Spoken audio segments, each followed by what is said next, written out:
There are 37 ghosts living in Vincent Romano's Brooklyn apartment.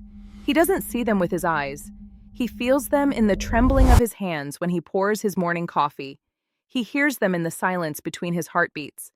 He tastes them in the copper tang that never quite leaves his mouth, no matter how many times he brushes his teeth. 37 faces, 37 names, 37 lives erased by the man they called the Ghost. But Vincent Romano is about to become a ghost himself, and this time, by choice. This is the story of a hitman's last contract and the impossible choice that would cost him everything. It's 3:17 in the morning, and Vincent can't sleep. Again. He sits at the edge of his bed in a cramped one-bedroom apartment in Bensonhurst, Brooklyn. The kind of place where the walls are so thin he can hear his neighbors' arguments and the radiator clangs like a prisoner banging on cell bars.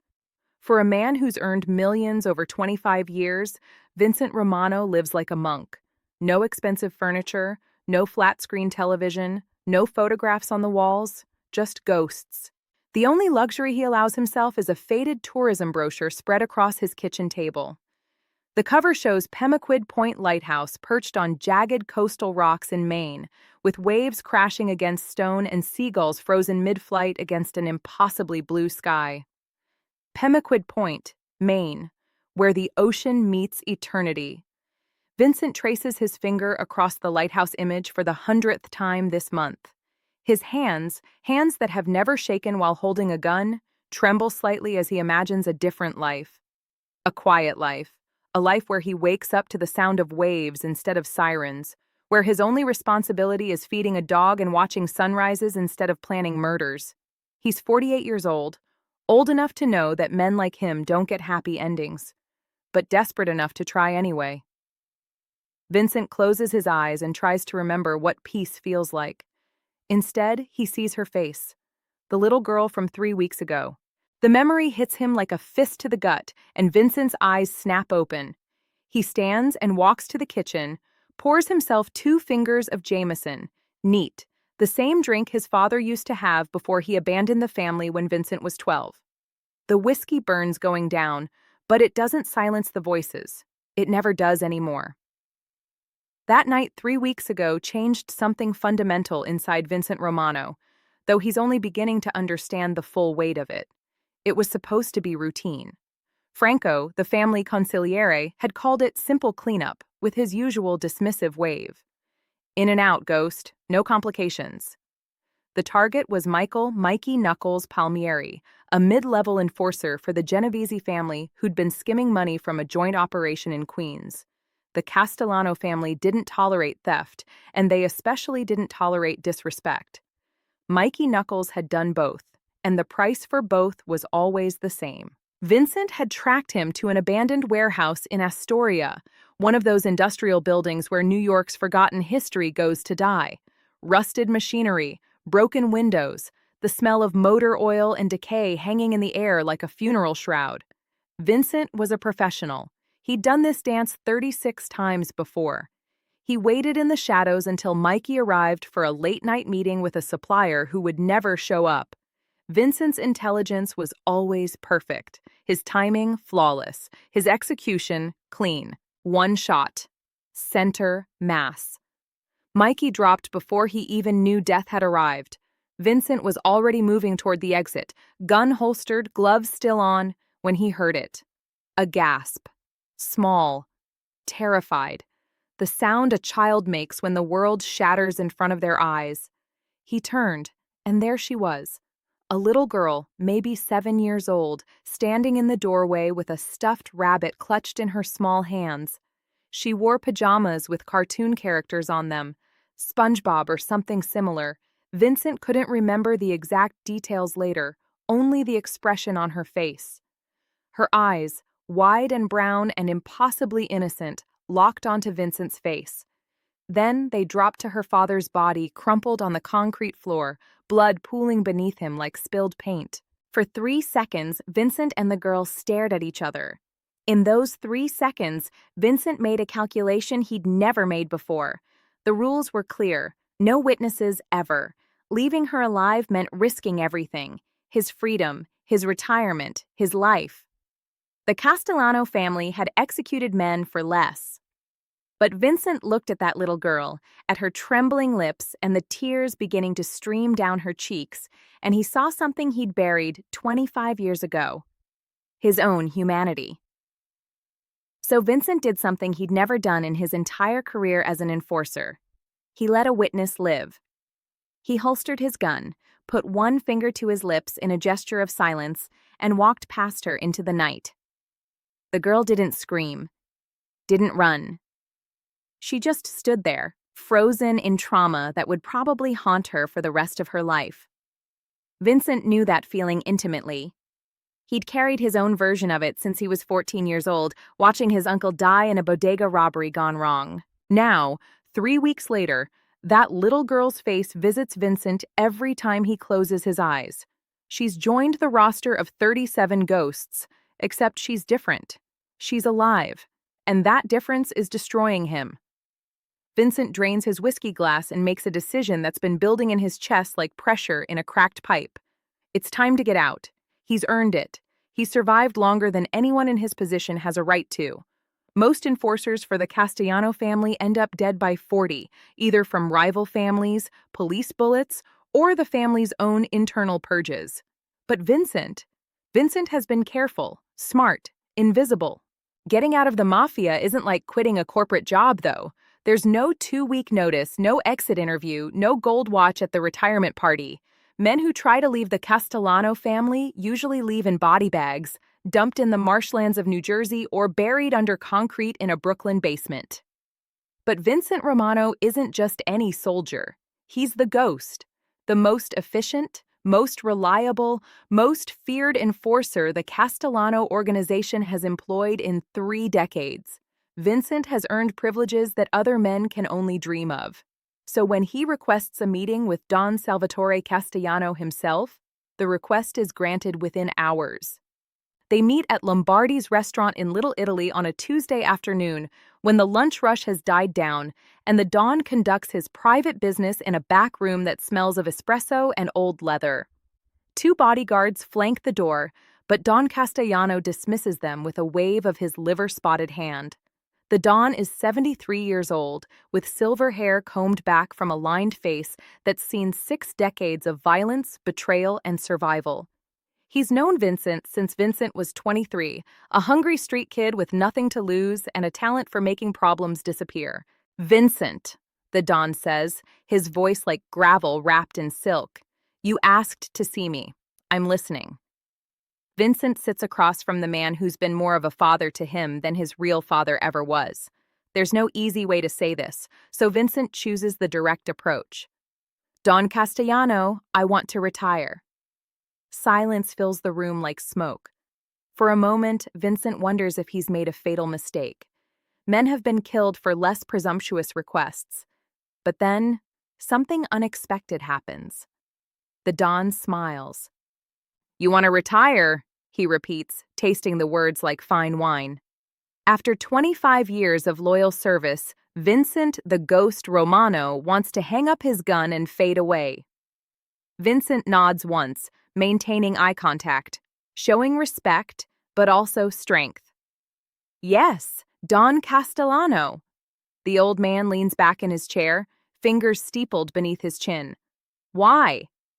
It's a simple question, but the weight behind it could crush mountains. Vincent knows better than to mention the little girl. Showing weakness in this world is like showing blood to sharks. "I'm tired," Vincent says, which is the truth wrapped in careful omission. "I've served this family with everything I have. I've never failed a job, never betrayed a confidence, never brought heat down on this organization. I'm asking for permission to leave while I still have a few good years ahead of me." The Don studies Vincent with eyes that have evaluated hundreds of men and decided whether they would live or die. Vincent holds his gaze, steady and respectful, but firm. The seconds stretch into something that feels like eternity. Finally, Don Castellano speaks. "You've been like a son to me, Vincent, more loyal than my own blood. When my nephew tried to stage a coup 7 years ago, you were the one who stopped it. When the feds tried to flip Antonio Rizzo, You made sure he kept his mouth shut, permanently. You've solved problems that would have destroyed lesser men. Vincent waits. In the Mafia, praise always comes with a price. I'll grant your request, the Don says, and Vincent feels his chest loosen slightly. But on one condition. Here it is. The catch. The hook that could destroy everything. One more job, Ghost. One final contract. Clean, quiet, no complications. You complete this assignment, and I'll give you my blessing to disappear. You'll have your freedom, your retirement, and you'll leave this family with honor. Vincent feels relief and dread swirling in his chest like oil and water. What's the job? He asks, keeping his voice neutral. Franco will give you the details tomorrow. It's a federal witness. Needs to look like an accident. You've done this kind of work 100 times. Not 100 times, 37 times. But who's counting besides Vincent? Thank you, Don Castellano, Vincent says, standing. You won't regret this. The Don rises as well, extending his hand. I know I won't, he replies, because if you fail me, Vincent, or if you betray this family's trust, you know what happens. Vincent knows. Men who betray the Castellanos don't just die. Their families die. Their friends die. Everyone they've ever cared about becomes a target. The organization has a long memory and an even longer reach. I understand, Vincent says. They shake hands, the old man's grip surprisingly strong for his age, and Vincent leaves the restaurant feeling like a prisoner who's just been granted parole. One more job, just one more, then freedom, then Maine, then lighthouses and sunrises, and a life that doesn't reek of gunpowder and blood. Vincent walks through the streets of Little Italy, past restaurants where old men play cards and young men conduct business that will never appear on any tax form. These streets have been his home for 25 years. Every alley holds a memory. Every corner has witnessed blood. Brooklyn knows his secrets, and he knows hers. That evening, Vincent meets his only friend at a dive bar in Red Hook called Mickey's Tavern. The place is a relic from another era. Neon beer signs flickering in dusty windows, a scratched pool table in the corner, jukebox playing Sinatra and Drifter songs that nobody's really listening to. Tommy Santoro sits in their usual booth, nursing a Bud Light and working his way through a basket of stale peanuts. Tommy's a fellow enforcer for the Castellanos, but unlike Vincent, Tommy never wanted to be more than a soldier. He's content with his place in the hierarchy, loyal to the family, and comfortable with the violence that comes with the territory. Vincent slides into the booth across from him. You look like hell, Tommy says by way of greeting. His face is weathered, scarred along one cheek from a knife fight years ago. I feel worse, Vincent replies. What's eating you? Vincent orders a whiskey from the bartender, a woman named Rita who's been serving drinks at Mickey's for 30 years and knows better than to ask questions. When the drink arrives, Vincent takes a long sip before answering. I talked to the Don today. Tommy's eyebrows rise. And? The question hangs in the air between them. I'm getting out, Tommy. One more job, and I'm done. Tommy sets down his beer bottle slowly like he's handling something fragile. You serious? Vincent nods. Dead serious. Tommy whistles low.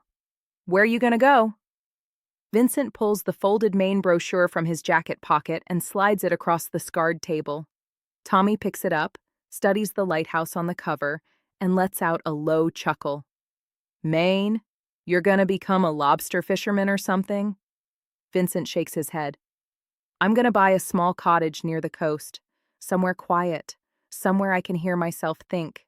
Maybe get a dog, learn to paint, watch sunrises instead of staging crime scenes.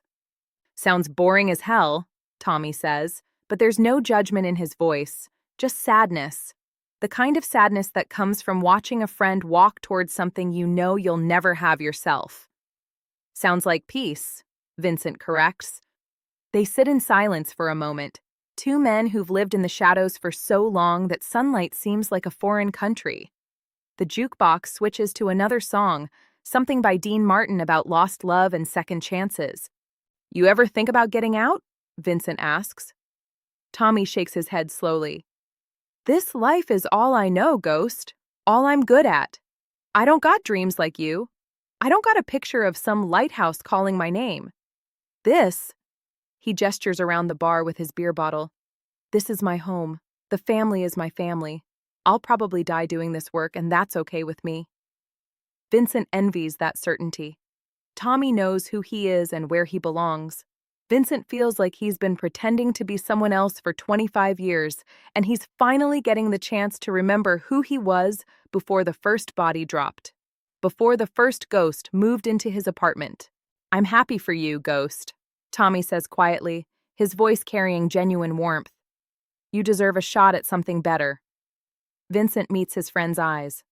Thanks, Tommy. Tommy leans forward, his expression serious. Just promise me one thing. What's that? Don't forget about me when you're up there painting lighthouse pictures and living your best life.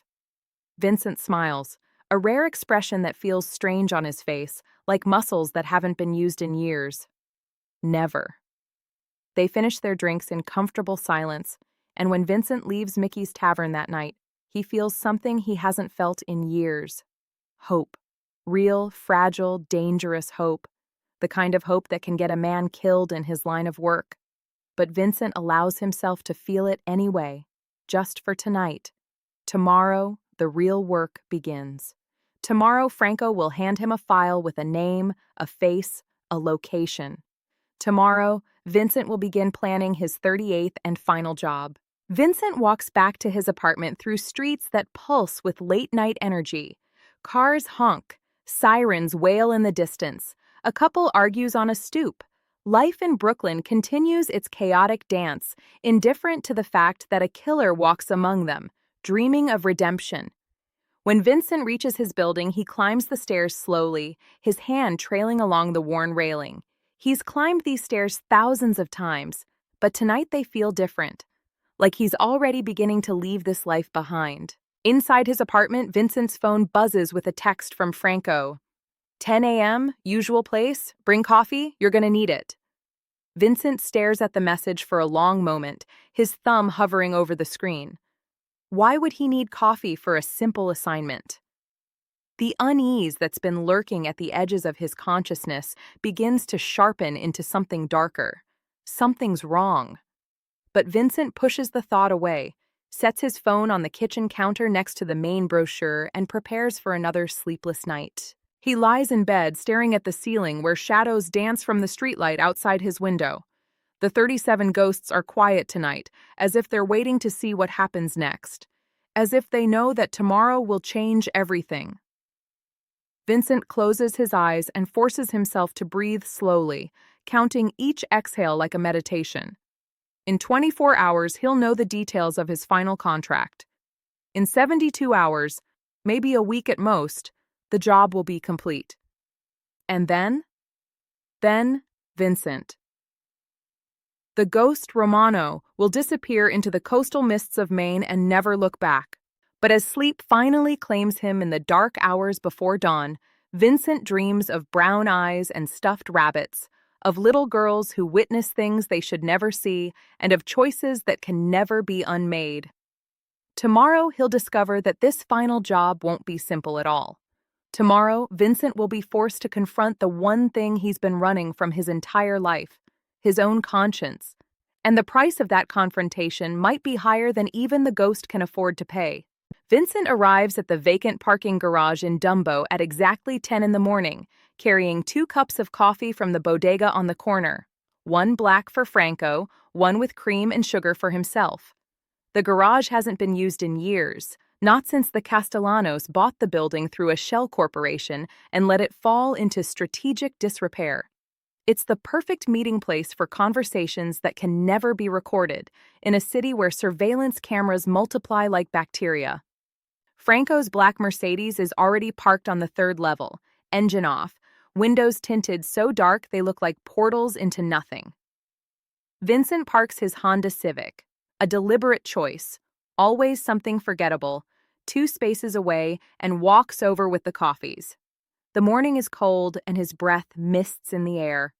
November in Brooklyn carries the promise of winter, and Vincent wonders if he'll see snow in Maine this year. If everything goes according to plan, he'll be watching it fall over the Atlantic instead of over these concrete streets. Franco steps out of the Mercedes before Vincent reaches the car. He's in his mid-60s, dressed in an expensive suit that probably costs more than most people's monthly rent, his gray hair slicked back in the old-school style that never quite went out of fashion in certain circles.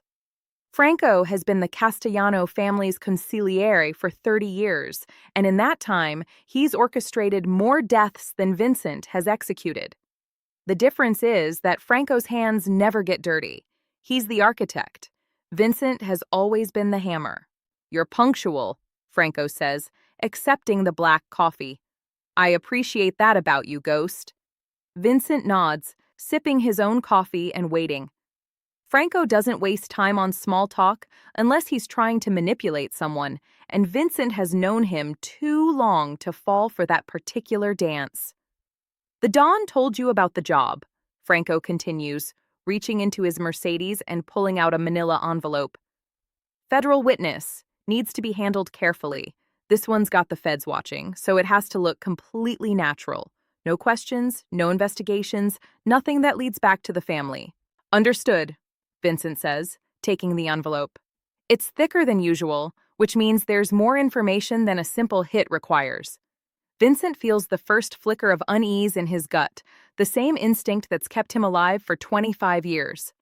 "The target's name is Marcus Chen," Franco says, and Vincent's fingers tighten imperceptibly on the envelope.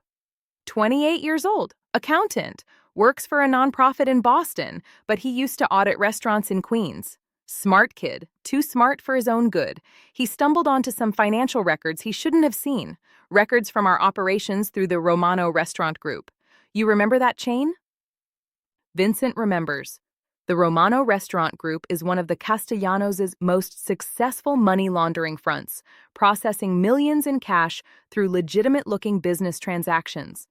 If someone with financial expertise got access to the real books, they could unravel years of careful construction. "How much does he know?" Vincent asks. Franco's expression darkens. "Enough to put Don Castellano and half the captains away for 20 years. The feds approached him 6 months ago. At first, Chen refused to cooperate, but they offered him witness protection, and now he's scheduled to testify before a grand jury in 72 hours. 72 hours. Vincent processes the timeline. That's tight, but not impossible. He's worked with less. "What's his security situation?" Vincent asks, already running scenarios in his mind. "That's the tricky part," Franco says, leaning against the Mercedes. "The FBI has him in a safe house in Boston, but they're rotating him to different locations every few days to avoid patterns. Our intel says he'll be visiting his sister tomorrow afternoon.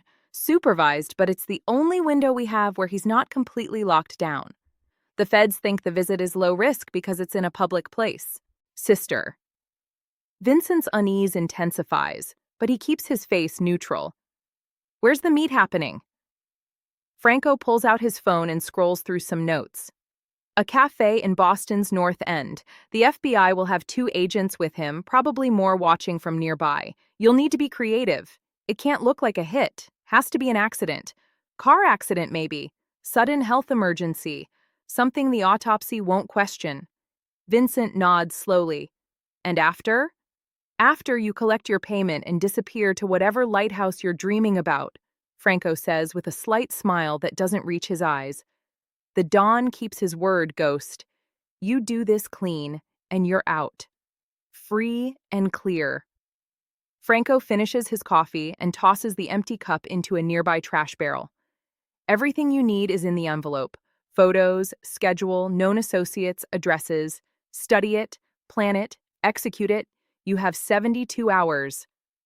Vincent takes the envelope, feeling its weight in his hands like it's made of lead instead of paper. "I'll handle it."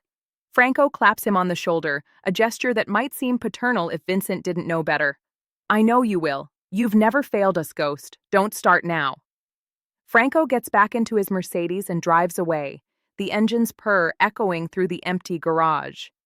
Vincent stands alone in the cold, concrete space, holding the envelope that contains his future, his freedom, his retirement, his escape from the ghosts that haunt him.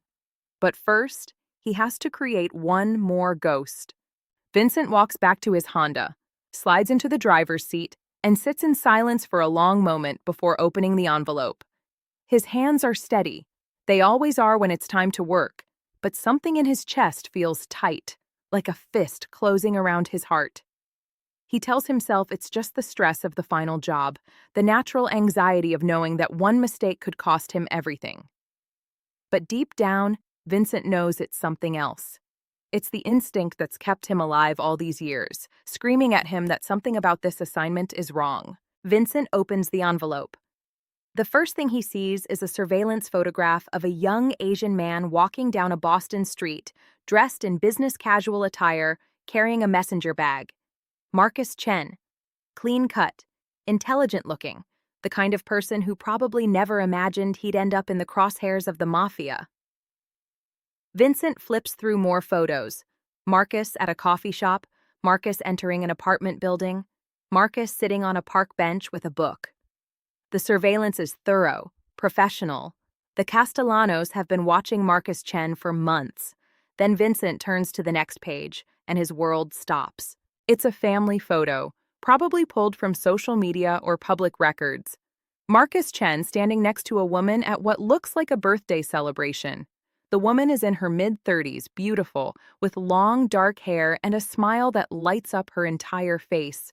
She's laughing at something, her hand on Marcus's shoulder, and the caption beneath the photo reads, "Marcus Chen with sister Sarah Chen, Boston, MA." Vincent's coffee cup slips from his hand and hits the car floor, spilling brown liquid across the mat. He doesn't notice. He's staring at the photograph, at a face he hasn't seen in 8 years but has never forgotten. Sarah, the woman he saved, the woman he's been protecting from the shadows, the woman who represents the only good thing Vincent has ever done in his blood-soaked life, and Marcus Chen is her brother. The realization crashes over Vincent like a physical blow. His target, the man he's been ordered to kill within 72 hours, is Sarah's little brother, the only family she has left, the person she loves most in the world. Vincent's hands start to shake, and he grips the steering wheel hard enough that his knuckles turn white. This can't be happening. This can't be real. But the photograph doesn't lie, and Franco's words echo in his memory. He'll be visiting his sister tomorrow afternoon. Vincent forces himself to keep reading, even though every instinct tells him to throw the envelope away and drive until he runs out of road. The file contains more details about Sarah, her current address in Boston, her job as a graphic designer, her daily routines. The Castellanos know everything about her, which means they know about her connection to Antonio Rizzo 8 years ago. Vincent's heart pounds as he realizes the implications. If the family ever discovered that Vincent was the one who helped Sarah escape, who ensured Antonio's arrest, who's been protecting her all these years, but they don't know, they can't know, or Vincent would already be dead. The file continues with Marcus's background. Born in San Francisco, moved to New York for college, studied accounting at Baruch, worked for several firms before landing at the nonprofit. Clean record, no criminal history. The file notes that Marcus initially refused to cooperate with federal investigators, but changed his mind after the FBI showed him evidence that the Castellano family knew about Sarah's existence. They threatened her to ensure Marcus's silence, and Marcus decided that testifying was the only way to protect his sister by getting them both into witness protection. Vincent reads that paragraph 3 times, and something fundamental shifts inside him. Marcus Chen isn't testifying out of revenge or greed or ambition. He's testifying to save his sister. He's willing to destroy his own life, to become a target, to live in hiding forever. All to protect Sarah from the same family that Vincent serves. In that moment, Vincent sees himself in Marcus. 25 years ago, Vincent made his first kill to protect his mother from a man who threatened her. The Castellanos saw his ruthlessness and recruited him. Vincent saved his mother, but he lost himself in the process. Marcus is trying to do the same thing, save the person he loves most by making an impossible sacrifice. And Vincent has been ordered to stop him. Vincent sits in his car for over an hour, staring at Sarah's photograph, his mind racing through scenarios and calculations and possibilities. He could complete the job. He's killed 37 people. What's one more? Marcus Chen is just a name in a file, a target like any other. Vincent could stage an accident, collect his payment, and retire to Maine with his conscience only slightly more damaged than it already is. But even as he thinks it, Vincent knows it's a lie. This isn't just one more job. This is Sarah, the woman whose smile he protected for 8 years, the woman who proved to Vincent that he was still capable of doing something good in a life defined by darkness. If Vincent kills Marcus, he destroys Sarah's world. He destroys the only family she has left. He destroys the one piece of redemption he's managed to claim from the wreckage of his existence. But if Vincent refuses the job, the Castellanos will send someone else. Tommy, probably, or one of the younger enforcers hungry to prove themselves. Marcus will die anyway, and Vincent will become a target himself for breaking his word to the Dawn. The family doesn't forgive disloyalty, and Vincent knows too many secrets to be allowed to simply walk away. If he refuses, Vincent will spend whatever time he has left running from the same organization he served for a quarter century. And when they catch him, and they will eventually catch him, Vincent's death won't be quick or clean. It will be a message to everyone else who might consider betrayal. Vincent closes the file and stares through his windshield at the concrete walls of the parking garage. 25 years of service, 25 years of loyalty, 25 years of doing terrible things for people who would kill him without hesitation if he became inconvenient. And now, at the end of it all, the Castellanos have given him an assignment that forces him to choose between the man he's become and the man he used to be. Between the ghost who haunts Brooklyn's underworld and the person who once believed in something beyond survival. Vincent starts his car and drives out of the parking garage into the gray November morning. He doesn't go home. Instead, he drives aimlessly through Brooklyn, past the old neighborhood where he grew up, past the church where his mother's funeral was held, past the warehouse in Astoria where a little girl saw her father die 3 weeks ago. Vincent drives through the geography of his life, past landmarks of blood and loss and choices that can never be unmade. Finally, as afternoon shadows lengthen across the city, Vincent finds himself in Red Hook, parked near the waterfront where shipping containers stack like metal mountains and the Statue of Liberty watches from across the harbor. This is where it will probably end, Vincent thinks. If he refuses this job, if he tries to save Marcus and Sarah, this is where the Castellanos will catch up with him. This neighborhood has seen enough blood to drown in, and Vincent's will just be a few more drops in the ocean. But maybe that's okay. Maybe some things are worth dying for. Maybe redemption costs everything, and Vincent has spent 25 years running from that bill. He pulls out his phone and stares at the contacts list, his thumb hovering over a number he's called dozens of times over the years. Agent Rebecca Torres, FBI Organized Crime Division. She's been trying to flip Vincent for a decade, offering him deals and immunity and new identities if he'll just testify against the Castellanos. Vincent always refused, partly out of loyalty, partly out of fear, and partly because he never thought he deserved saving. But now there are 2 people who do deserve saving, Marcus and Sarah Chen. And maybe, just maybe, there's a way to save all 3 of them. Vincent doesn't call Torres yet. He needs to think, to plan, to figure out if there's any path forward that doesn't end with everyone dead. He drives back to his apartment as evening settles over Brooklyn, the manila envelope sitting on the passenger seat like a coiled snake.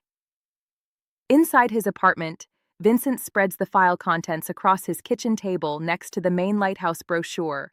2 different futures, side by side. One requires him to kill an innocent man and destroy Sarah's life. The other requires him to betray the only family he's known for 25 years and probably die trying to do the right thing. Vincent picks up the photograph of Sarah and Marcus together, smiling at a birthday party, unaware that death is coming for one of them and that a ghost from the past is the only thing standing in the way. He thinks about the little girl in the warehouse, about the 37 ghosts who live in his apartment, about the man he used to be before violence became his language.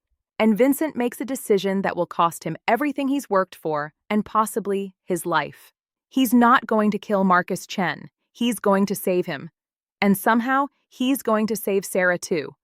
Even if it means Vincent, the ghost Romano, finally becomes the ghost he's always pretended to be. Vanished. Gone. Erased from the world he's known for 25 years. Tomorrow, Vincent will begin planning the most dangerous job of his career. Not an assassination, but a rescue. Not an ending, but a beginning.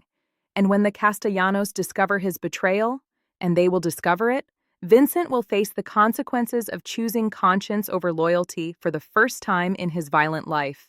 But tonight, Vincent allows himself one moment of peace. He looks at Sarah's photograph and whispers words she'll never hear. I saved you once. I'll save you again. Whatever it costs. The ghosts in Vincent's apartment are quiet tonight, as if they're waiting to see what happens next. As if they understand that their host is about to join them, one way or another. Vincent places the photograph carefully on his kitchen table, right next to the lighthouse brochure, and begins to plan an impossible escape for 3 people, 2 who don't know he exists, and 1 who might not survive the attempt. The clock is ticking. 72 hours until Marcus testifies. 72 hours until the Castellanos expect confirmation of his death. 72 hours for Vincent to find a third way between killing and being killed, between loyalty and conscience, between the life he's lived and the life he wishes he'd lived. And in those 72 hours, Vincent, the ghost, Romano, will discover whether a man with 37 deaths on his soul can earn redemption by refusing to make it 38. The answer, he knows, will probably cost him everything. But for the first time in 25 years, Vincent is willing to pay that price. Vincent drives to Boston before sunrise, the Honda's engine humming a monotonous song as the highway unrolls beneath his tires like a ribbon of possibilities and regrets. The pre-dawn darkness matches his mood. Heavy, uncertain, pressing down with the weight of decisions not yet made, but already inevitable. He's made this drive before, years ago, when he tracked Sarah's movements to ensure she stayed safe after escaping Antonio Rizzo. But this time feels different. This time, Vincent isn't watching from the shadows to protect. He's watching to decide between killing and saving, between loyalty and conscience, between the ghost he's been and the man he might become. The file sits on the passenger seat, Marcus Chen's face staring up from the surveillance photos like an accusation. Vincent has studied every page during the sleepless hours of the night, memorizing addresses and routines and patterns. Marcus lives in a modest apartment in Jamaica Plain, works at a nonprofit called Community Financial Justice, takes the Orange Line to work most mornings, and meets his sister Sarah for coffee every Sunday at a cafe in the North End. That meeting is happening today, supervised by FBI agents who believe they're keeping their witness safe. They don't know that death has been contracted, that a ghost is already watching, that the clock is ticking down to an execution scheduled within 60 hours. But Vincent isn't sure he can pull the trigger. Not on this target. Not on Sarah's brother. Not when killing Marcus means destroying the one person Vincent has protected for 8 years, the one bright spot in a career defined by darkness. Still, Vincent is a professional. And professionals gather intelligence before making final decisions. So he drives to Boston to watch, to listen, to understand exactly what he's been asked to destroy. Vincent arrives in Jamaica Plain as the sun breaks over the city, painting brownstones in shades of gold and amber. He parks 3 blocks from Marcus's apartment building and settles in to wait. Surveillance is 90% patience and 10% observation, and Vincent has always excelled at both. He's invisible in his Honda, just another car on a residential street, another anonymous presence in a city full of people who don't see each other. Vincent sips coffee from a thermos and watches the entrance to Marcus's building with the same focused attention he's applied to dozens of targets over the years. But Marcus Chen isn't like the other targets. The men Vincent has killed were criminals, enforcers, rival mobsters, people who lived by the same violent code that Vincent follows. They knew the risks. They made their choices. Marcus Chen is an accountant who stumbled into a nightmare by being good at his job and unlucky enough to see records he shouldn't have seen. He's not a player in the game. He's collateral damage, a civilian caught in the crossfire of wars he didn't start and doesn't understand. At 7:45, Marcus emerges from his building accompanied by two men in suits who might as well be wearing signs that say FBI. One walks slightly ahead, scanning the street. The other stays close to Marcus's right side, hand probably resting near a concealed weapon. They're good, but they're predictable. Federal protection follows patterns, and patterns can be exploited. Vincent makes mental notes: routes, timing, blind spots, moments of vulnerability. Old habits die hard, and even as Vincent questions whether he'll complete this job, his mind automatically calculates how it could be done. Marcus looks tired, Vincent notices. There are dark circles under his eyes, and his shoulders carry the weight of a man who knows he's living on borrowed time. He's young, 28 according to the file, but fear ages people in ways that years can't match. Marcus glances over his shoulder twice during the short walk to the T-station, nervous energy radiating from his body language. He's not built for this life, Vincent thinks. He's not wired for violence and danger and constantly looking over his shoulder. Marcus is a spreadsheet guy, a numbers person, someone whose biggest worry 3 months ago was probably meeting audit deadlines. Vincent follows at a distance, taking parallel streets and using reflections in shop windows to maintain visual contact. The FBI agents are focused on external threats: cars that follow too long, pedestrians who pay too much attention, obvious dangers. They're not looking for a ghost who knows how to fade into the urban landscape like morning fog. Vincent watches Marcus descend into the subway station with his federal shadows and decides not to follow. Too many cameras, too many choke points, too much risk of being noticed. Instead, Vincent drives to the nonprofit where Marcus works, arriving an hour before Marcus will. Community Financial Justice operates out of a renovated warehouse in Dorchester, the kind of place where idealistic young professionals try to make the world better by helping working-class families navigate predatory lending and financial exploitation. Vincent parks across the street and researches the organization on his phone while he waits. They provide free tax preparation, financial literacy courses, assistance with debt management. It's honest work, good work, the kind of work that makes zero money but helps people who actually need help. Vincent tries to imagine Marcus sitting in a cubicle here, explaining tax forms to elderly immigrants and single mothers, completely unaware that his competence with numbers would eventually put him in the crosshairs of the Castellano crime family. The irony isn't lost on Vincent. Marcus Chen spent his career helping people escape financial predators, and now he's being hunted by actual predators for having the skills to expose their predation. There's something cosmically unjust about it, and Vincent feels the familiar weight of guilt settling over his shoulders like a lead blanket. How many Marcus Chens has Vincent created over the years? How many accountants and lawyers and witnesses and innocent people has he erased because they were in the wrong place at the wrong time, because they saw too much or knew too much or threatened the wrong people? Marcus arrives at 9:30, still flanked by his FBI escorts. They don't come inside. Presumably they wait in a car nearby, maintaining a perimeter. Vincent watches Marcus disappear into the building and makes another decision.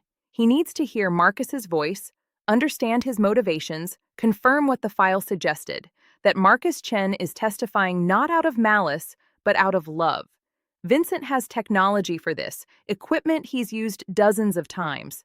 Small listening devices, virtually undetectable, placed in homes and cars and offices to gather intelligence before a hit. It's illegal, of course, but Vincent stopped worrying about legal versus illegal sometime around his third murder. Getting access to Marcus's apartment will require finesse, but Vincent has been breaking into places for 25 years. Later that afternoon, while Marcus is at work and his FBI shadows are focused on external threats, Vincent enters the apartment building through a service entrance, bypasses the cheap lock on Marcus's door, and spends 12 minutes planting listening devices in the living room and bedroom. Professional, quick, invisible. By the time Vincent leaves, there's no evidence he was ever there except for the tiny microphones that will transmit every conversation in Marcus's apartment to Vincent's receiver. Vincent returns to his car and waits. The devices activate at 5 p.m. when Marcus returns home. Vincent puts in an earbud and listens to the mundane sounds of a young man trying to maintain normalcy in an abnormal situation. The microwave beeping, the television news providing background noise, the rustle of papers as Marcus apparently works on something at his kitchen table. For 2 hours, nothing significant happens. Marcus orders Chinese takeout. He watches a basketball game. He takes a shower. It's all heartbreakingly normal, the routine of someone trying to pretend his life isn't balanced on a knife's edge. Then, at 7:43 p.m., Marcus's phone rings. Vincent hears Marcus answer, and everything changes. "Hey, Sarah," Marcus says, and Vincent's hand tightens on the steering wheel. "Yeah, I'm okay." "Well, as okay as I can be, considering." There's a pause as Sarah responds, her voice not audible through Marcus's phone, but her presence filling Vincent's car like a ghost. "I know you're worried," Marcus continues, his voice cracking slightly. "I'm worried too. But this is the only way, Sarah. It's the only way to keep you safe." Another pause.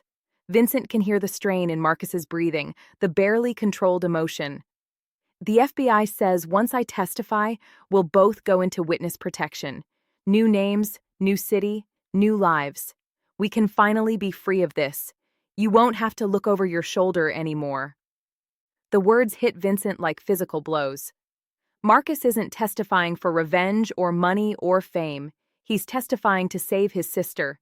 He's willing to destroy his own life, to become a permanent fugitive, to live in hiding forever, all to protect Sarah from the same people Vincent works for.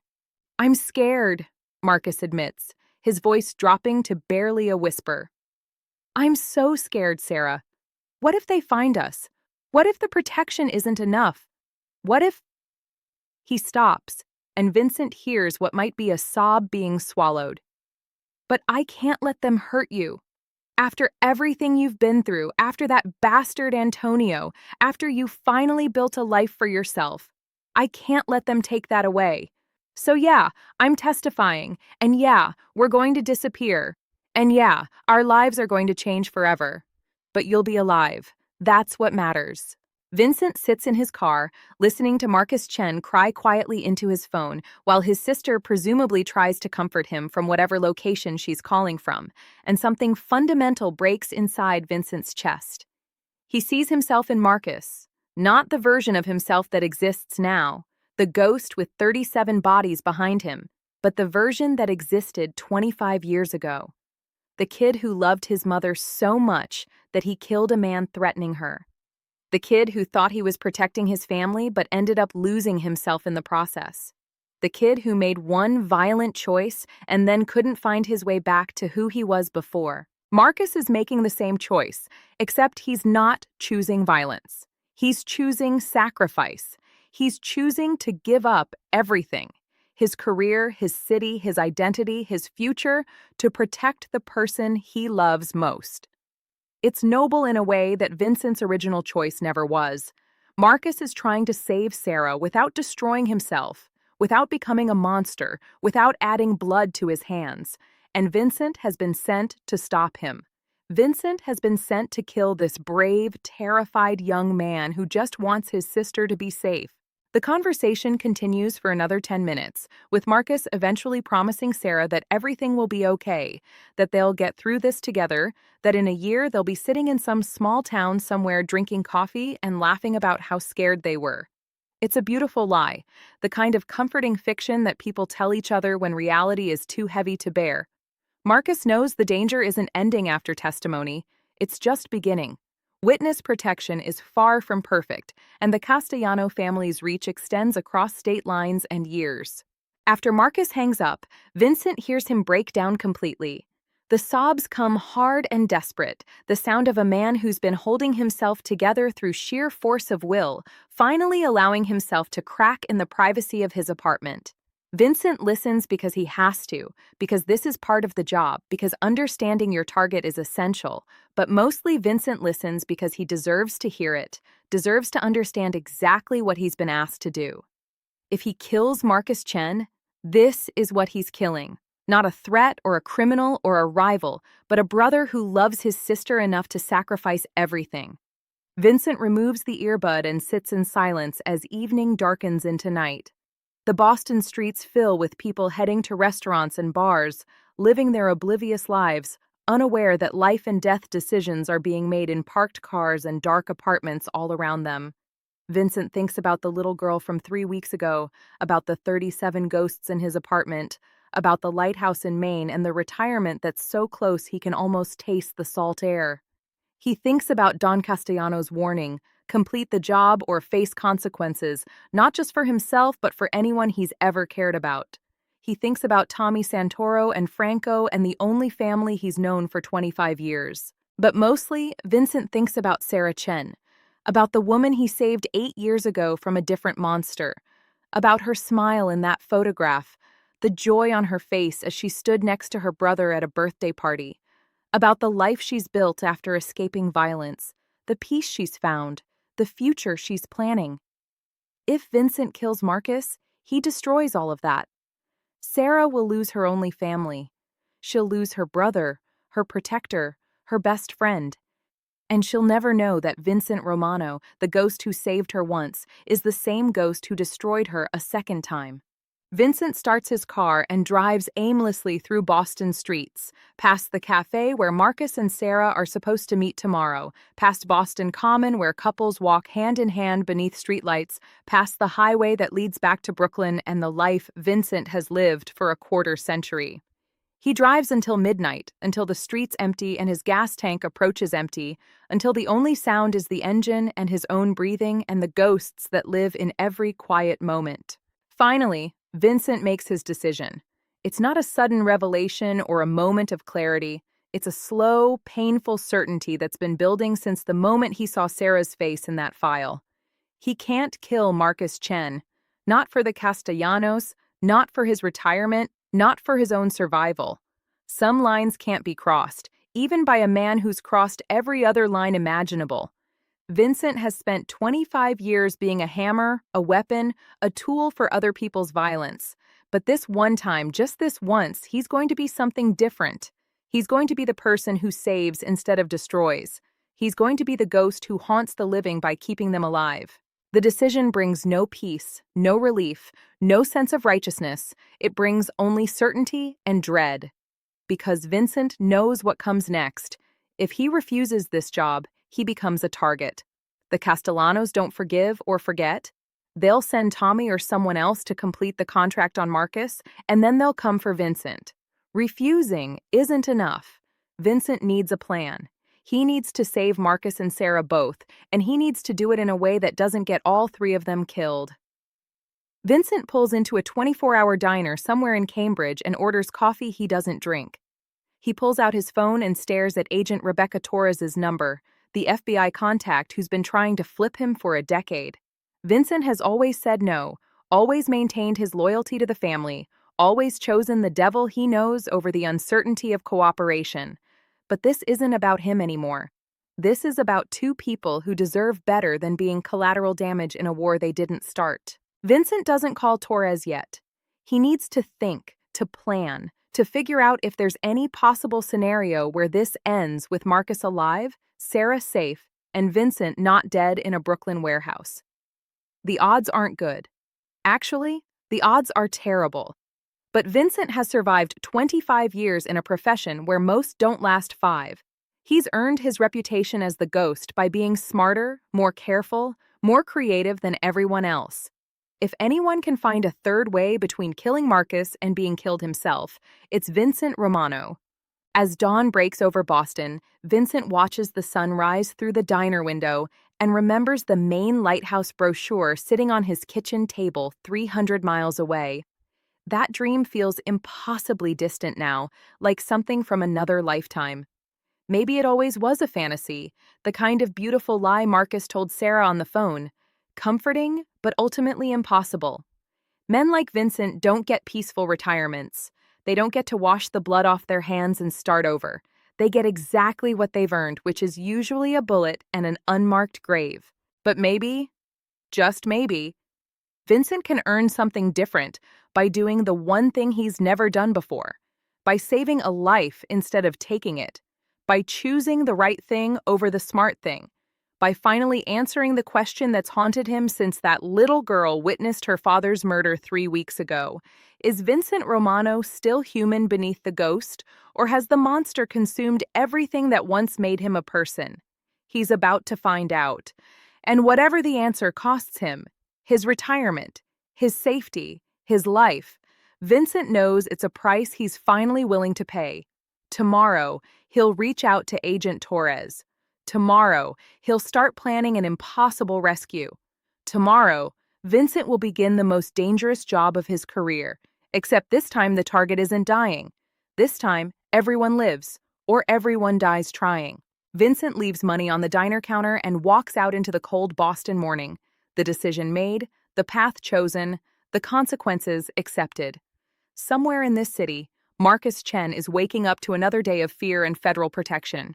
Somewhere in this city, Sarah Chen is probably worried about her brother, unaware that a ghost from her past is about to risk everything to keep her family alive. And somewhere on a highway between Boston and Brooklyn, Vincent, the ghost Romano, drives toward a future he can't predict but can no longer avoid. The investigation is over. Vincent knows everything he needs to know about Marcus Chen. He knows the target is innocent, that the job is wrong, that completing this contract would destroy the one good thing Vincent has done in his violent life. He knows the Castellanos will see his refusal as betrayal, that Tommy will probably be the one sent to complete the job and then eliminate Vincent, that his window for action is closing with every passing hour.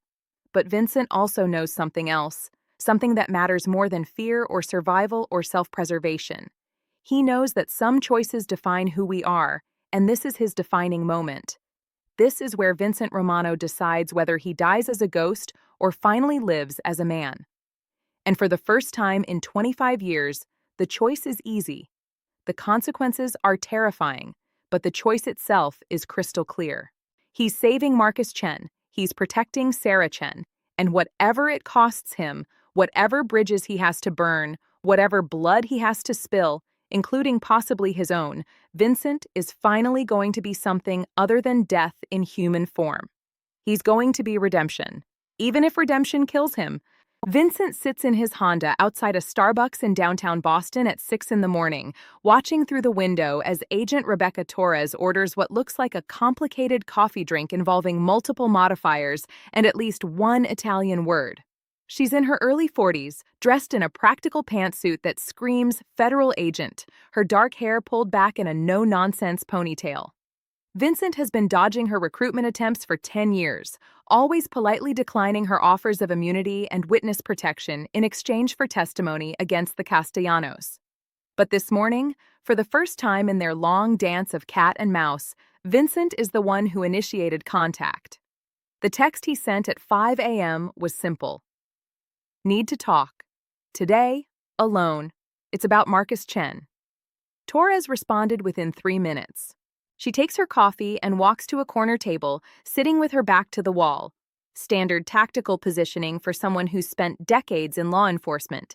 Vincent waits exactly 2 minutes before entering the Starbucks, giving Torres time to scan the area and confirm she's not walking into an ambush.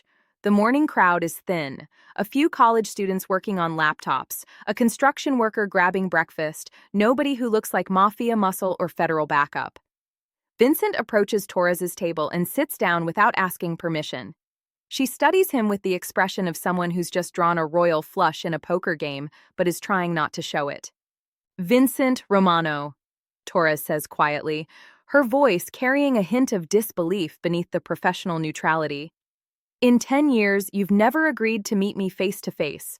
Now suddenly you text me at 5 a.m. about my witness. So either you're here to kill me and Marcus Chen, or something extremely interesting is happening. Vincent doesn't smile. I'm not here to kill anyone. I'm here to save someone. Torres takes a slow sip of her coffee, her eyes never leaving Vincent's face. Elaborate. Vincent leans forward, keeping his voice low enough that it doesn't carry beyond their table. The Castellano family has a contract on Marcus Chen. I was given the assignment 2 days ago. The deadline is tomorrow morning. If Marcus testifies as scheduled, he's a dead man within 72 hours. If he doesn't testify, you lose your case and he's still a dead man because the family doesn't leave loose ends.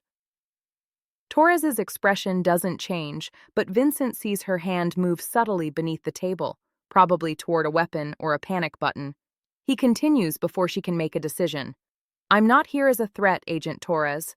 I'm here because I'm refusing the contract. The words hang in the air between them like smoke. Torres processes this information with the speed of someone who's been evaluating threats and opportunities her entire career. Why? She asks simply.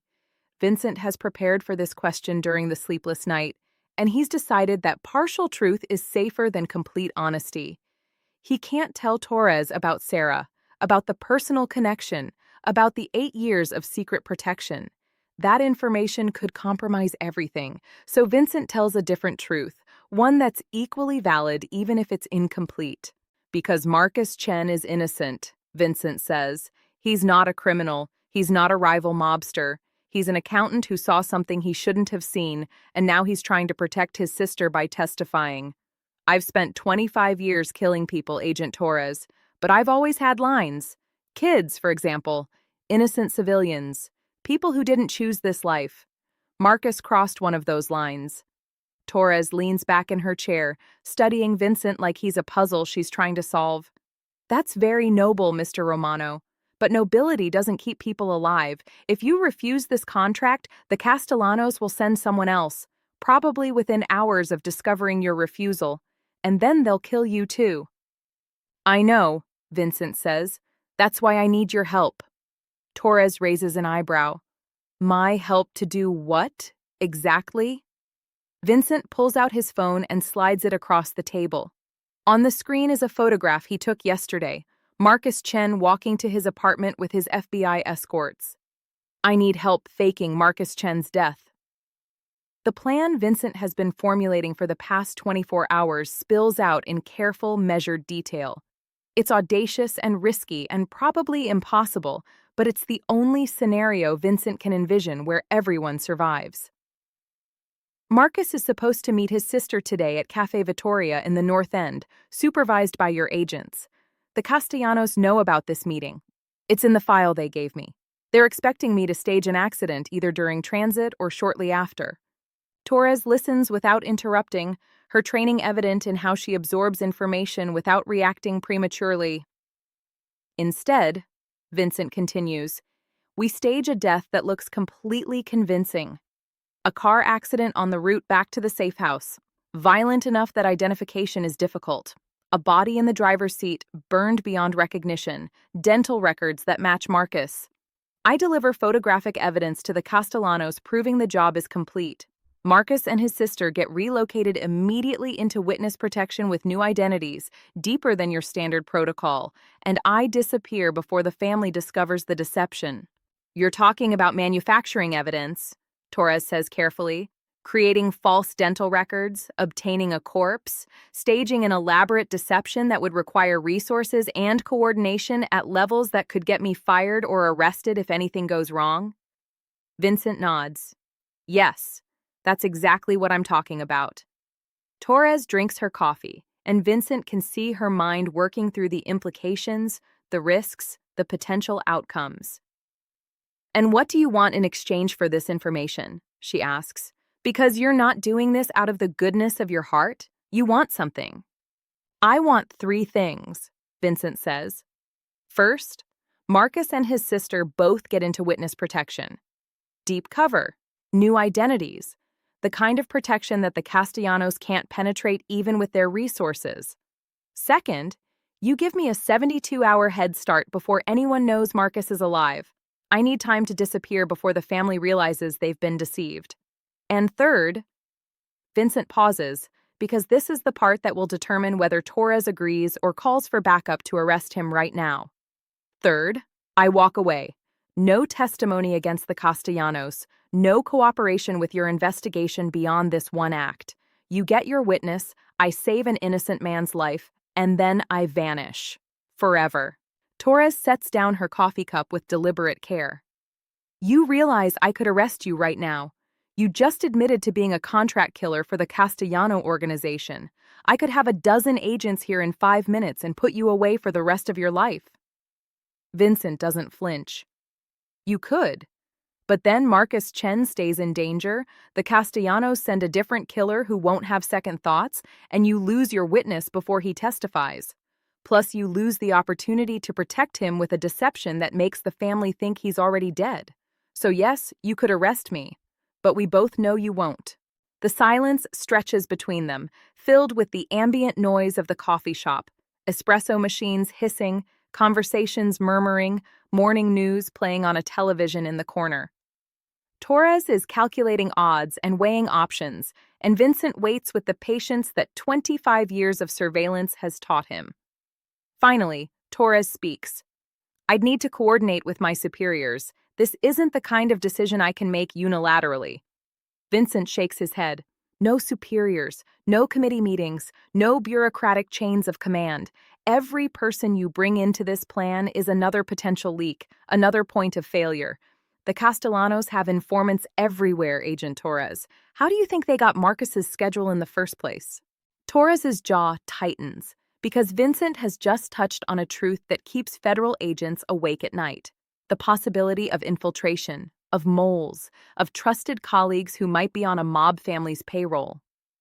I work alone on this, Torres says, and I risk my entire career. Vincent leans forward. Or you work with me on this, and you save a witness's life while neutralizing a threat. You can live with the career risk. What you can't live with is testifying at Marcus Chen's funeral that you had a chance to save him but didn't take it because it wasn't by the book.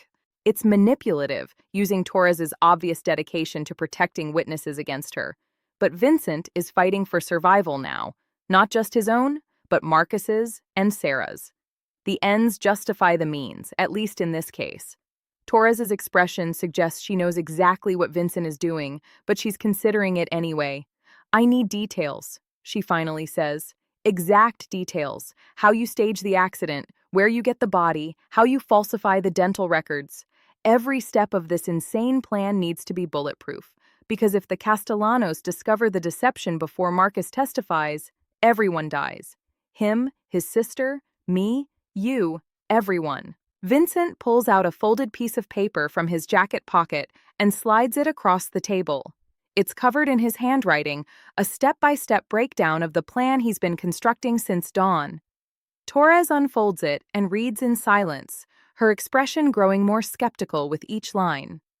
A John Doe from the morgue, she mutters. Falsified dental records to match Marcus. A staged car accident on Storrow Drive during evening rush hour when emergency response is delayed. Photographic evidence delivered to your handler within 6 hours. She looks up at Vincent. This is completely insane. Yes, Vincent agrees. But it's also the only way Marcus Chen and his sister survived this week. The Castellanos want proof of death. I provide proof of death. By the time they discover Marcus is alive, if they ever discover it, he and Sarah will be living under new identities in a location that not even I know, and I'll be far enough away that when the family comes looking for revenge, they'll never find me. Torres folds the paper and slides it back across the table. You've thought of everything except one critical problem. Marcus Chen doesn't know you're trying to save him. As far as he's concerned, you're the enemy. So when you approach him to explain this insane plan, he's going to think it's a trap. He's not going to cooperate. Vincent has thought about this problem extensively. You tell him. You're his FBI handler. You explain that someone inside the family tipped you off about the contract, and you're using that information to fake his death and secure his sister's safety. You don't mention my name. You don't tell him I'm the hitman who refused the job. You just convince him that this is his best chance for survival. Torres studies Vincent for a long moment. "You're good at this," she observes, "manipulating people, anticipating objections, building layers of deception. It's probably why you've survived 25 years in a profession where most people die young." "It's kept me alive," Vincent acknowledges, "but it hasn't made me happy. That's why I'm sitting here instead of putting a bullet in Marcus Chen's head and collecting my retirement money." Torres taps her fingers on the table, a nervous gesture that suggests she's closer to agreeing than refusing. "If I do this, and that's a massive if, I need guarantees. You deliver the photographic evidence to your family within 6 hours of the staged accident. You don't contact Marcus or his sister ever again. You disappear completely and never surface in any investigation or prosecution related to the Castellanos. Can you live with those terms?" Vincent nods. "I can live with those terms. Can you live with manufacturing evidence and deceiving your own agency to save a witness?" Torres's smile is tight and contains no humor. "I've bent rules before when the alternative was letting innocent people die. This isn't bending, it's breaking them in half. But yes, I can live with it. What I can't live with is explaining to Marcus Chen's sister why I let her brother get murdered when I had intelligence that could have prevented it." She stands up and Vincent does the same. They don't shake hands. This isn't that kind of agreement. "I'll coordinate the details. The accident happens tomorrow at 6 p.m. on Starro Drive near the Esplanade. You'll be observing from a distance. I'll provide the photographic evidence you need to convince your family. You deliver that evidence to them, and then you disappear. Forever." "Understood," Vincent says. Torres picks up her coffee and pauses before leaving. "One question, Mr. Romano. After 25 years of killing for the Castellanos, what made Marcus Chen different? What made you finally say no?" Vincent considers lying, considers offering some vague answer about moral awakening or accumulating guilt. But Torres deserves honesty, at least partial honesty. "His sister," Vincent says quietly. "Marcus is testifying to protect his sister. I understand that kind of love, that kind of sacrifice, and I couldn't destroy it." Torres nods slowly, as if this answer satisfies something she needed to know. "There might be hope for you after all, Ghost." She walks out of the Starbucks without looking back, leaving Vincent alone with cold coffee and a plan that could save 3 lives or end them all. Vincent sits for another 10 minutes, processing what he's just set in motion. By tomorrow evening, Marcus Chen will be officially dead, according to the Castellano family. By tomorrow evening, Vincent will have completed his final contract with evidence that looks genuine enough to fool one of the most paranoid crime organizations in New York. And by tomorrow evening, Vincent the Ghost Romano will have 72 hours to vanish before the Castellanos potentially discover the deception and send everything they have to hunt him down. It's not the retirement Vincent imagined when he stared at that lighthouse brochure. There will be no coastal cottage in Maine, no sunrises over the Atlantic, no dog, and no painting lessons. Those dreams died the moment Vincent saw Sarah's face in the target file. But maybe this is better. Maybe saving 2 lives is worth more than peaceful retirement. Maybe redemption doesn't come with rewards. Maybe it comes with sacrifice and danger and the knowledge that you finally did the right thing even when it cost you everything. Vincent leaves the Starbucks and drives through Boston's morning traffic, back toward the hotel where he's been staying. He has 24 hours to prepare, to gather what few belongings matter, to say silent goodbyes to a life he's lived for a quarter century. Tommy will wonder what happened to him.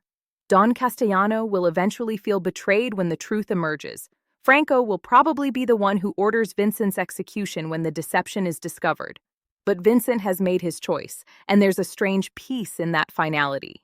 That evening, Vincent makes one final call. He dials Tommy's number, knowing this might be the last conversation they ever have. Tommy answers on the second ring. "Ghost, where you been? Franco's been asking about the Chen job." Vincent keeps his voice casual, betraying nothing of what's coming. "I'm on it. Should be done by tomorrow night. Just wanted to call and say thanks for the drinks the other night." There's a pause, and Vincent hears suspicion creeping into Tommy's voice. "You okay, man? You sound weird." I'm fine, Vincent lies. Just tired. This job's got me thinking about what comes after, the retirement, the new life. Tommy's laugh is genuine. You and that damn lighthouse. I'm happy for you, Ghost. You earned it. Just finish this last job and go live your dream. Vincent closes his eyes. Yeah, that's the plan. Take care of yourself, Tommy. He hangs up before Tommy can respond, before the emotion bleeding through Vincent's voice becomes too obvious to ignore. It's the closest Vincent can come to goodbye without raising alarm. That night, Vincent doesn't sleep. He sits in his hotel room reviewing every detail of tomorrow's plan, looking for flaws and failure points and potential disasters. By dawn, he's confident that either this plan succeeds spectacularly or it fails catastrophically. There's no middle ground. At noon, Torres texts a single word: ready. Vincent responds with a confirmation. The pieces are in place. The stage is set. Marcus Chen's death is scheduled for 6 p.m. tomorrow evening, except he won't actually die. He'll simply disappear into a new identity with his sister, protected by federal resources and Vincent's elaborate deception. And Vincent? Vincent will deliver photographic evidence to Franco, collect his final payment from the Castellanos, and then drive north until he runs out of road. Not to Maine. That dream is too obvious, too easy to predict. Maybe Canada. Maybe the Pacific Northwest. Somewhere cold and isolated where ghosts can fade into landscapes of fog and rain, and no one asks questions about strangers with haunted eyes. Vincent packs his few belongings: clothes, cash, fake identification documents he's accumulated over years of careful preparation. He leaves behind the lighthouse brochure because that dream belongs to a different Vincent, a version of himself that could have existed if the world was kinder and choices didn't have consequences that echo across decades. At 5 p.m., Vincent drives to Storrow Drive and parks in a location with clear sightlines to where the accident is staged. At 5:40, he watches Marcus Chen's FBI escort vehicle traveling westbound. At 5:55, he watches that vehicle swerve suddenly. Whether from Torres's coordination or actual mechanical failure, Vincent can't tell from this distance. The vehicle hits a concrete barrier at moderate speed, enough to cause damage, but not enough to create actual casualties. Fire erupts almost immediately. Accelerant, probably, pre-positioned by Torres's team. Emergency vehicles are already converging, and Vincent raises his camera with a telephoto lens, capturing images that will convince the Castellanos their contract has been fulfilled. The body in the vehicle, the John Doe from the morgue that Torres somehow procured, burns beyond easy recognition. The dental records have been falsified to match Marcus. The scene looks exactly like a tragic accident, a witness dying before he could testify, and Vincent documents it all with the cold professionalism that's defined his career. By 6:15, Vincent has everything he needs. By 6:30, he's driving back to Brooklyn.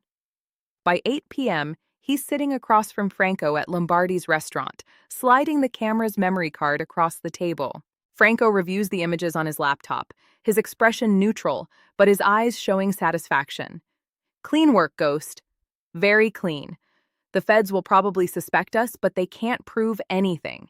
The body's too damaged for immediate identification, and by the time they run tests, our exposure is minimal. He closes the laptop and pulls out an envelope thick with cash. The Don is pleased. You've served this family with distinction for 25 years, and you're leaving with honor. This is your retirement payment, $250,000 in unmarked bills. Take it. Disappear, and live whatever life you want. You've earned it. Vincent takes the envelope, feeling its weight like an anchor. Blood money, retirement funds purchased with a life that wasn't actually taken but everyone believes was. Thank you, Don Castellano, Vincent says, knowing the Don himself isn't present, but speaking the words anyway for protocol. It's been an honor. Franco stands, offering his hand. Vincent shakes it, and for just a moment, he wonders if he'll ever see Franco again. Probably not. If the deception holds, Vincent vanishes into retirement. If the deception fails, the next time Vincent sees Franco will be through a sniper scope or in the seconds before Vincent's execution. One piece of advice: Franco says as Vincent turns to leave. Whatever lighthouse you're running to, don't tell anyone where it is. Don't call old friends. Don't send postcards. Just disappear completely. Men in our line of work don't get second chances, Ghost. This is your one shot at something different. Don't waste it. Vincent nods, accepting the wisdom even as he knows his actual plan is far more complicated than Franco suspects. I understand. He walks out of Lombardi's restaurant for what he believes will be the final time, past the red check tablecloths and the smell of garlic and marinara, past the old men playing cards and the young men conducting quiet business, past the life he's known for a quarter century. Vincent drives through Brooklyn one last time, past his apartment building that he'll never enter again, past Mickey's Tavern where Tommy probably sits drinking beer and missing his friend, past the warehouse in Astoria where a little girl witnessed her father's murder, and Vincent's conscience finally woke from its long sleep. The ghosts follow him through these streets, all 37 of them, plus the girl who survived, plus Marcus Chen who didn't actually die but the Castellanos believe did. Vincent carries them all north on Interstate 95, past New Haven and Providence and Boston, past the exit that leads to Sarah and Marcus's new life, past everything familiar into territory he doesn't know. Somewhere in New Hampshire, as midnight approaches and exhaustion threatens to pull Vincent off the road, he stops at a rest area and reads a text from an unknown number. It's from Torres, and it's brief. Package delivered. Clean exit. Don't look back. Vincent deletes the message and removes the SIM card from his phone, snapping it in half and disposing of it in separate trash cans. The phone itself goes into a dumpster. Vincent Romano is disappearing, becoming the ghost he's pretended to be for so long. Except this time, he's not haunting the living. He's finally joining them. By dawn, Vincent crosses into Canada using identification that says his name is Michael Price, a freelance contractor from Ohio. The border agent barely glances at his documents before waving him through. By afternoon, Vincent is in Montreal, checking into a cheap hotel under his fake name and sleeping for the first time in 48 hours. When he wakes, the sun is setting, and Vincent stands at the window watching a city he doesn't know pulse with life he's never been part of. There are no ghosts in this hotel room. The 37 faces that haunted his Brooklyn apartment haven't followed him here. Maybe distance works like absolution, or maybe Vincent is simply too numb to feel them anymore. He doesn't know what comes next. There's no lighthouse, no retirement plan, no peaceful future painted in watercolors and salt air. But there's also no more blood on his hands, no more contracts, no more choosing between conscience and survival. Vincent saved Marcus Chen. He protected Sarah from losing her brother. He's finally, after 25 years and 37 bodies, done something that doesn't require justification or rationalization or lies he tells himself in the dark hours before dawn. It's not redemption. Vincent knows he's too stained for that word to apply. But maybe it's the beginning of something else. Maybe it's enough to have finally said no, to have drawn a line and refused to cross it even when refusal cost everything. Vincent doesn't know if the Castellanos will eventually discover the deception. He doesn't know if they'll hunt him or if he's successfully disappeared. He doesn't know if Marcus and Sarah are safe or if witness protection is enough to keep them hidden. But Vincent knows he made the right choice. For the first time in his violent life, he's certain of that. And if the Castellanos come for him tomorrow or next year or a decade from now, at least Vincent will die knowing that the last choice he made, the most important choice, was to save instead of destroy. That has to count for something. It has to mean something, even for a ghost. Vincent has been in Montreal for 63 hours when his carefully constructed world begins to collapse. He's sitting in a diner on Rue Saint-Denis, drinking coffee that tastes like burnt promises, and reading a newspaper he can't fully understand because his French is limited to restaurant menus and directional signs. The television above the counter plays local news in rapid-fire Quebecois, and Vincent is thinking about his next move. Maybe Vancouver, maybe further north where winter lasts 8 months and people don't ask questions, when his burner phone vibrates with a text from a number that shouldn't exist anymore. The message is from Tommy, and it contains only 3 words. Run, now, Dante. Vincent's blood turns to ice. Dante Russo, the ambitious lieutenant who's always resented Vincent's status, who's always been looking for an opportunity to rise by exposing weakness in others, who's paranoid and thorough and dangerous in ways that make him perfect for the mob, but terrible for anyone trying to deceive them. Vincent doesn't need more information to understand what's happened. Dante discovered the deception. Dante knows Marcus Chen is alive. And now Dante is coming for Vincent with everything the Castellano family can mobilize. Vincent drops a 20 on the counter and walks out of the diner with forced calm, even though every instinct screams at him to run. He can't run yet. Running draws attention, and attention is death. Vincent walks 3 blocks to where his car is parked, a used Toyota he bought with cash under his fake identity, and only then does he allow himself to move with speed. He's in the driver's seat with the engine running in under 30 seconds, pulling into Montreal traffic with the kind of precision that comes from 25 years of escaping dangerous situations. As he drives, Vincent calls the only person who might have more information. The phone rings 4 times before Tommy answers, and his voice carries the weight of someone delivering news about a terminal diagnosis. Ghost! Jesus Christ, where are you? Tommy's words tumble out rapid fire, fear and urgency bleeding through. Dante went to the morgue yesterday. He paid off a technician. He found out the body in Marcus Chen's car wasn't Marcus Chen. The dental records were faked. The Don knows, Vincent. He knows you betrayed the family. Vincent grips the steering wheel hard enough that his knuckles turn white. How long do I have? There's a pause, and Vincent can hear Tommy's labored breathing, can picture his old friend standing in some corner trying to decide how much to reveal without making himself complicit. You don't have time, Ghost. Dante's already gone. He left for Montreal 6 hours ago with 4 guys. They know you're in Canada. They tracked your border crossing through contacts at customs. They're hunting you right now. 6 hours. Dante has been in Montreal for 6 hours, which means he's already established surveillance, already identified Vincent's hotel, already positioned his team. Vincent makes a split-second decision and turns south instead of north, heading back toward the border instead of deeper into Canada. It's counterintuitive, which makes it the only move Dante won't anticipate. Tommy, I need you to do something for me, Vincent says. No. Tommy interrupts, his voice breaking. Whatever you're about to ask, I can't. They're watching me. Ghost? Franco's watching everyone who was close to you. If I help you, I'm dead too. Vincent understands. Tommy has always been a survivor, and survival means knowing when loyalty becomes suicide. Then just tell me one thing. Did they find Marcus Chen? Did they find his sister? The silence that follows is answer enough, but Tommy confirms it verbally. No. The FBI has them buried deep. Dante's furious because he can't get to them, so he's focusing everything on you. You're the betrayal he can punish.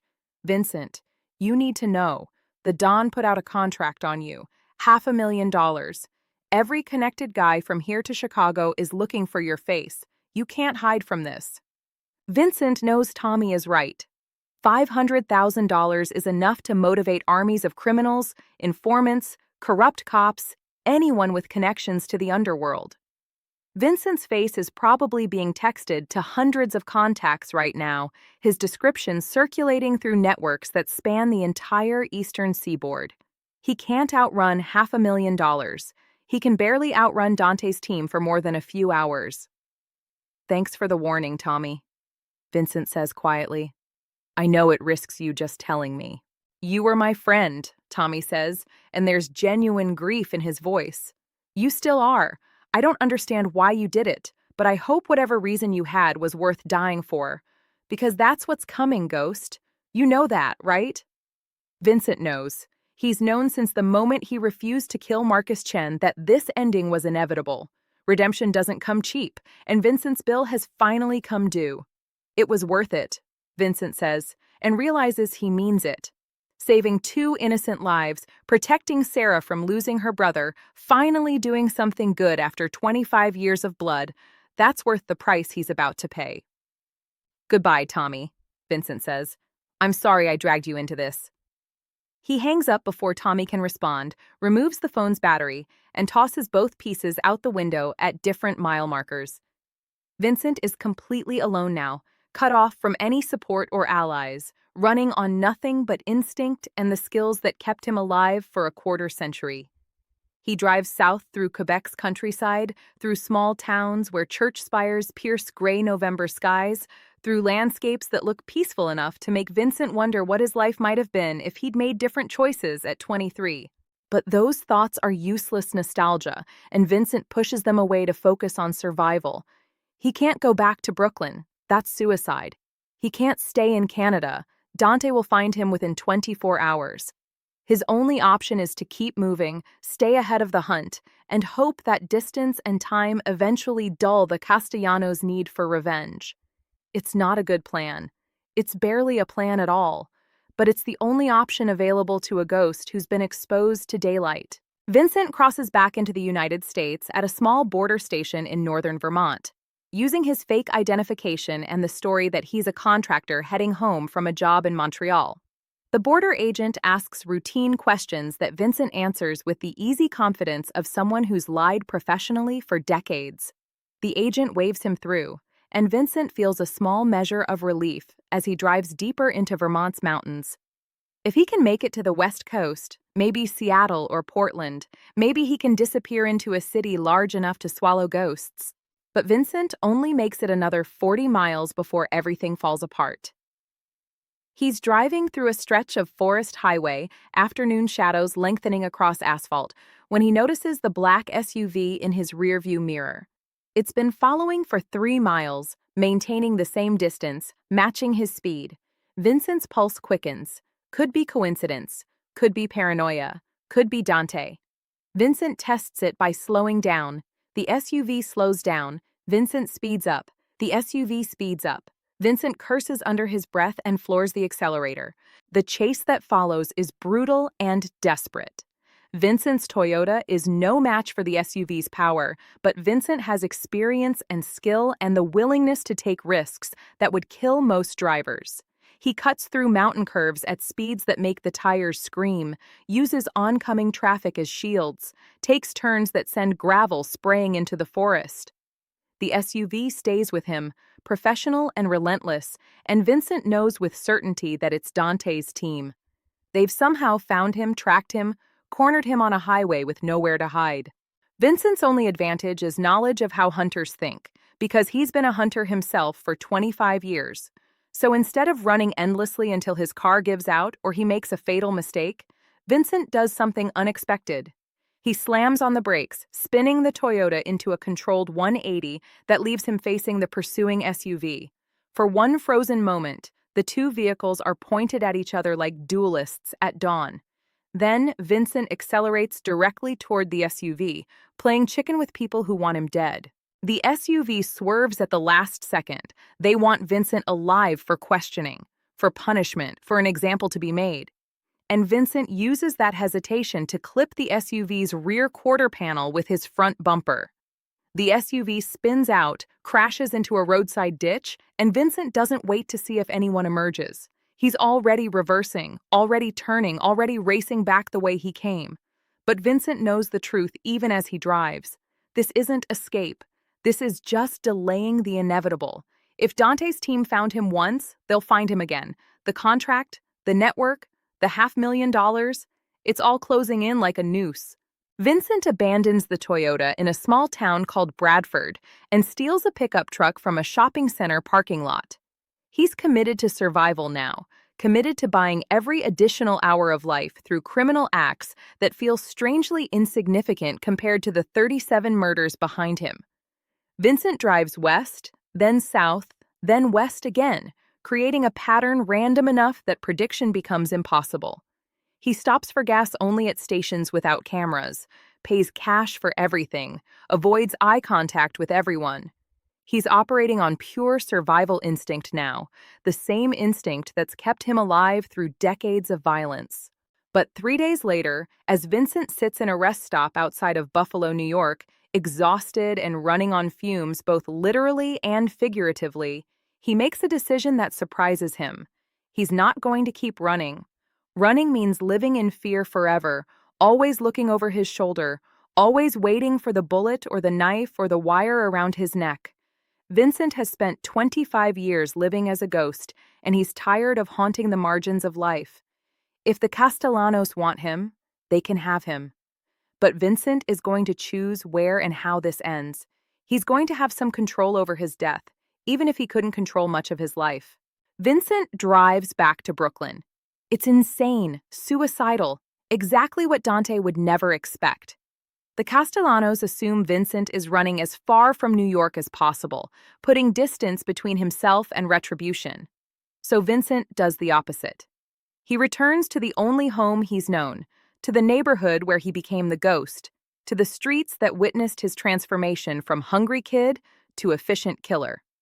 If this is where Vincent's story ends, at least it ends in the place where it began. At least there's symmetry to that.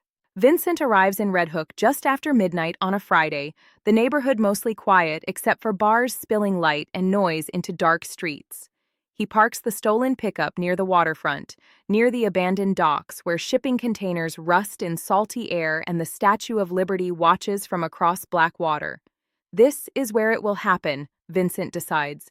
This is where Dante will find him, where the final confrontation will play out, where Vincent Romano's 25-year career as the Castellano family's ghost finally ends.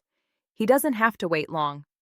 Vincent has been sitting on a concrete bollard, watching waves lap against rotting pier supports for less than 20 minutes when headlights cut through the darkness. Multiple vehicles, 5, maybe 6. They park in a semicircle that blocks any escape route, and men emerge with the purposeful movement of predators who've cornered their prey.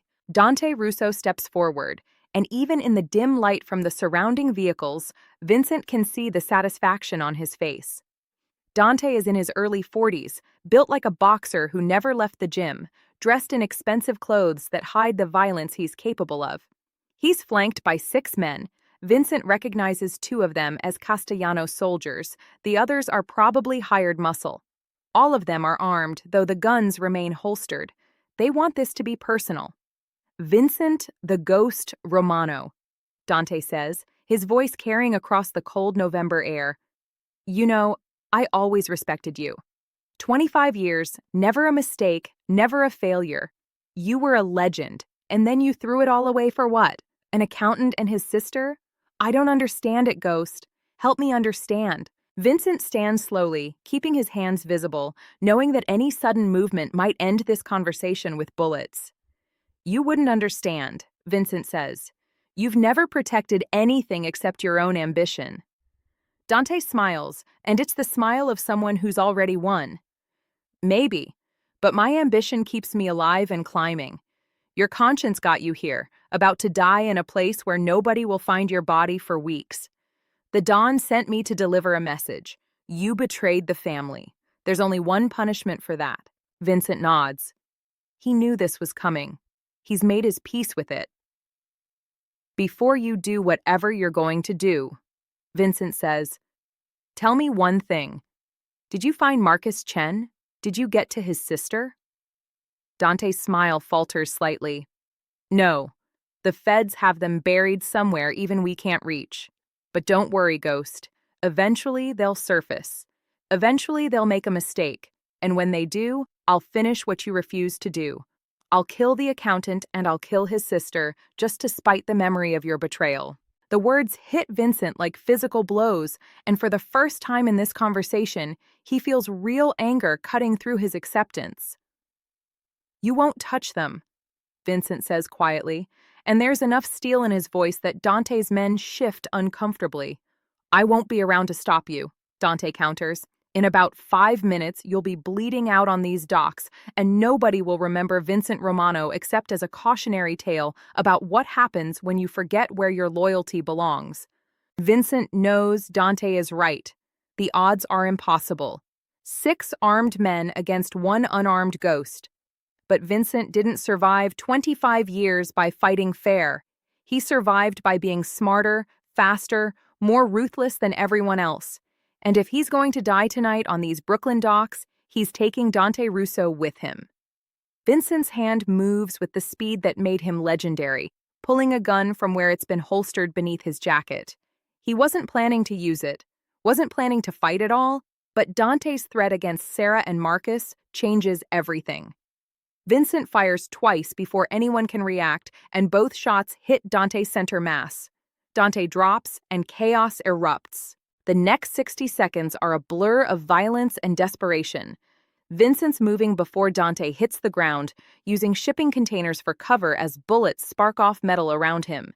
He's outnumbered and outgunned, but he knows this terrain.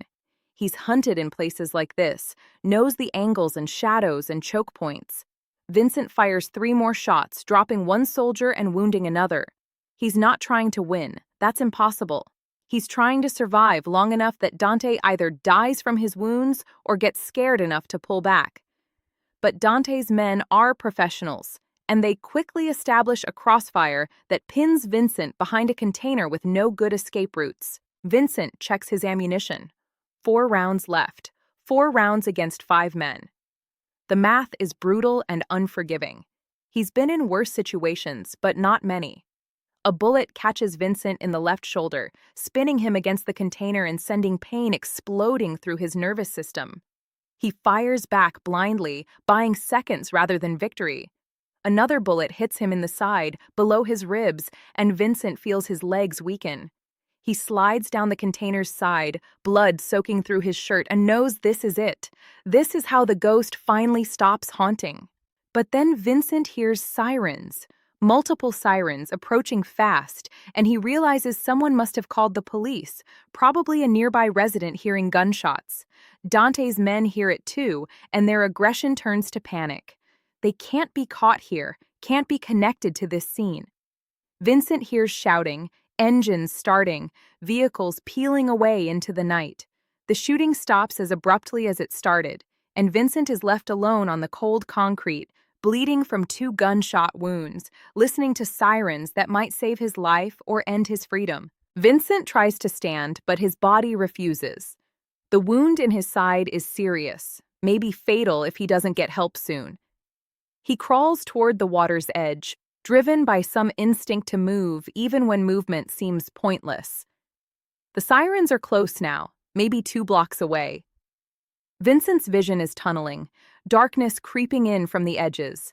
He thinks about Sarah and Marcus, safe in their witness protection, building new lives far from this violence. He thinks about the little girl he spared 3 weeks ago. He thinks about the lighthouse brochure he left behind in his apartment, that dream of peace he never quite reached. Vincent collapses at the pier's edge, half his body in water that's shockingly cold even through the numbness spreading from his wounds. He looks up at the sky, at stars barely visible through Brooklyn's light pollution, and feels something unexpected. Not fear or regret, but satisfaction. He saved them. Marcus and Sarah are alive because Vincent chose conscience over loyalty. That has to count for something. That has to mean something, even for a ghost. The last thing Vincent sees before darkness takes him is red and blue lights reflecting off the water, painting the scene in colors that look almost beautiful. Police officers are shouting, calling for ambulances, securing the scene. Vincent wants to tell them something, wants to explain that the blood on his hands isn't just his own, that there are 37 ghosts he's carried for 25 years, that he finally did something good even though it cost him everything. But the words don't come. Only darkness, vast and absolute, pulling Vincent Romano down into depths where ghosts finally find peace. Whether it's the peace of death or the peace of unconsciousness, Vincent doesn't know. He only knows he's finally stopped running, finally stopped haunting, finally stopped being a weapon for other people's wars. And in the cold Brooklyn night, as emergency vehicles swarm the Red Hook docks and investigators try to piece together what happened here, Vincent, the ghost Romano, becomes what he's always been destined to become: a legend, a story, a cautionary tale about loyalty and betrayal and the price of redemption. Except this time, the ghost has finally found something worth dying for. And maybe, just maybe, something worth living for too.